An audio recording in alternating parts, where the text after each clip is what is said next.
Hey, what's up, y'all? Y'all know my slogan. I don't know it all, but I know what I've been through.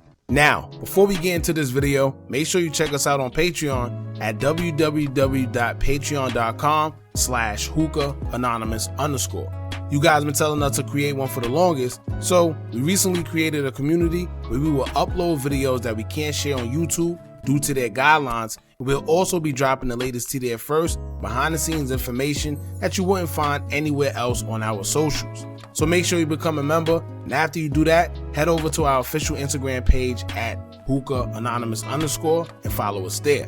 Now without further ado, let's get into what you guys came here to see.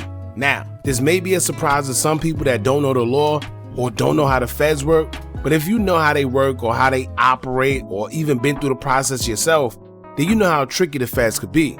I've been saying it for the longest that if y'all think the feds are just gonna bring up cases then drop them, or just ignore evidence, or just use rap lyrics to try to get a conviction, then you're sadly mistaken. Like we said from the beginning, the rap lyrics and social media foolishness are just the top layer in which the feds will use to charge these guys and persuade the world that they are guilty of these accusations. But when it comes to getting a conviction, you can bet your bottom dollar that whatever evidence they have is definitely more of a reason for them to believe that you are guilty of whatever they say you are. And as I always say, they don't come to get you unless they know for a fact that they got you for sure, which is why their conviction rate is so high. Now, I'm not saying that they are perfect, because you do have people that beat the feds sometimes, but it's a very slim chance a lot of guys do. And I'm assuming that being that trial is coming up, more about this trial is starting to come out.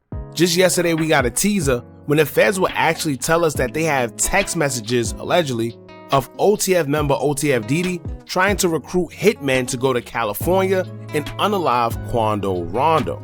Then we will also see that they have in-store surveillance footage of OTF Didi with another individual who they claim was a part of the shooting inside of an In-N-Out burger just 45 minutes after the shooting took place that claimed the life of Lil Durk.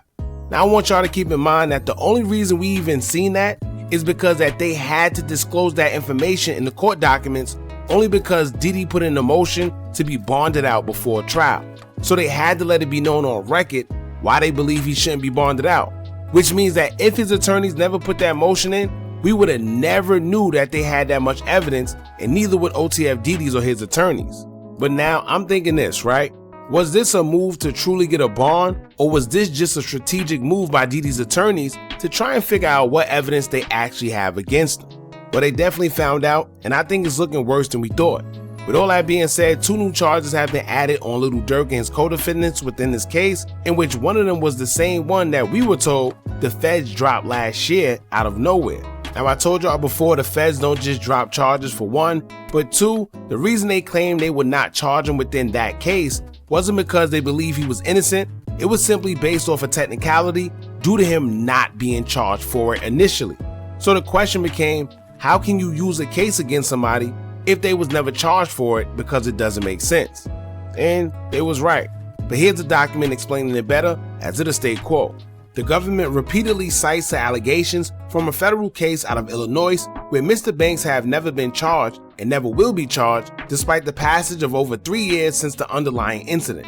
The government's own exhibit reveals that the allegations pertaining to Mr. Banks are based primarily on information from a cooperating human source, CHS-1, described in the affidavit as a paid FBI informant and former gang member with a criminal history. Most importantly, the U.S. Attorney's Office for the Northern District of Illinois has confirmed that they do not plan to supersede the charges there to indict Mr. Banks in connection with the ongoing case in United States versus Anthony Montgomery Wilson and Preston Powell. When asked by Judge Thomas M. Durkin whether the case would be superseded, the government affirmed that it would not be. This court should give no weight to these uncharged and uncorroborated allegations. If the AUSAs in Chicago, who have had over 3 years to evaluate the evidence, have determined not to charge Mr. Banks or even name him as a co-conspirator like they have with 2 other individuals, this court should not rely on these same non-meritorious allegations to justify, in whole or in part, Mr. Banks' continued detention. Now, despite them claiming they weren't going to proceed with the charges, the tricky government went to the drawing board and doubled back, stating that they will in fact charge Lil Durk after all. The first case will be the 2022 unaliving of Stephon Mack, who the government believes was a revenge killing due to Stephon Mack allegedly having something to do with Durk's brother Money Making D Thing being unalived at a nightclub. The feds would allege that Lil Durk put a bounty on Stephon Mack's head and after his death made songs trolling him as well. But it didn't stop there, because aside from the music lyrics, one of the suspects were caught by an undercover agent in jail, letting him know that he was in fact paid off by OTF to unalive Stephon Mack. Then recently another suspect took a plea deal in the case, and he too admitted that there was a bounty put on Stephon Mack's head, but he didn't specify who it was. Now either that, or the feds just didn't want to say it yet because the trial is coming up and I guess they'll save it for then. But it didn't stop there neither, because the government also states that during the investigation, they will find text messages between both of the suspects mentioning Durk's name and when they're going to be collecting the money for what they did, along with one of them mentioning the exact dates of when Durk was supposed to be in Chicago for him to collect. And the government did their due diligence and they aligned all that up after tracking Durk's moves, seeing that they did in fact align with the dates made by the suspect.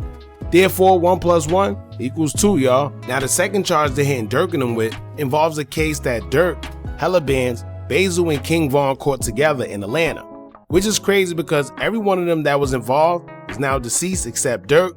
That's another story. Now I'm not sure why the 2019 Atlanta incident at the Varsity was brought up, but my only guess is two things. They have new evidence and/or they're just trying to paint the narrative that OTF is operating as a criminal organization. Either way, it's a lose-lose, but with Durk hiring billionaire lawyer Drew Finland, I'm sure he knows he has his work cut out for him. Now Lil Durk will actually respond to the new charges via Twitter and also included remarks from his attorneys. Lil Durk would tweet saying, quote, 2 months before trial, the government adds new charges to a case they've spent nearly 2 years trying to hold together. Durk Banks has demanded a trial at every turn. Fairness matters. Due process matters. Statement from Durk's attorneys. He quoted a response from his attorneys as it state, quote, this indictment is lipstick on a pig. For nearly 2 years now, federal prosecutors have desperately tried to fend off challenges to a very weak case. Now, just 2 months before trial, a trial that Durk Banks has demanded at every turn, they pulled this pathetic pivot, recycling old accusations into a scrambling prosecutor's backup plan, alleging racketeering and as many unrelated false claims as possible. This is not a sign of strength. It's an acknowledgement of weakness. The fact remains, Durk Banks is innocent no matter how many indictments they want to throw at him. Now I see he's downplaying it and he's making it seem like it's no biggie, but that's his job as an attorney, to make sure his client feels no pressure and to assure him that he got him. And as he said, his lipstick on a pig. I mean, I would take it a little more serious, but he's the lawyer, so I'm sure he would know more than I would. However, they also have witnesses and cooperators within that case, so I don't think this case is as weak as some people may think it is, but I guess we just gotta wait and see. So y'all let me know what y'all think about this case. It's getting pretty interesting. Do y'all think this case is weak and Durk should be good, or do you think this is something he definitely should be worried about? Let us know in the comments, y'all. Don't forget to like, comment, share, and subscribe. Hit that bell so you're notified every time we drop new content. And remember, as long as you keep on watching, I'ma keep on dropping. I'm out. Are you tired of a bunch of social media gurus promising you results with their course, but all they do is take a bunch of information off YouTube and Google, then sell it to you? Well, look no further. Our YouTube Tips and Tricks Masterclass course comes equipped with SEO tips and tricks, along with methods we use to growth hack our YouTube channel. It also includes step-by-step ways to publish your video before uploading to guarantee a great SEO score, therefore your videos can rank and be shown to a bigger audience. Views and subscribers don't come by luck, and just how YouTube have an algorithm, you should have one as well that can guarantee you results. We doing websites and softwares we personally use to generate money creating Faces YouTube channels. If you also would like to skip the process and just buy other pre-built accounts, whether it's Instagram, YouTube, or Facebook, we also threw that in there for you too. We went through trial and error, so you don't have to.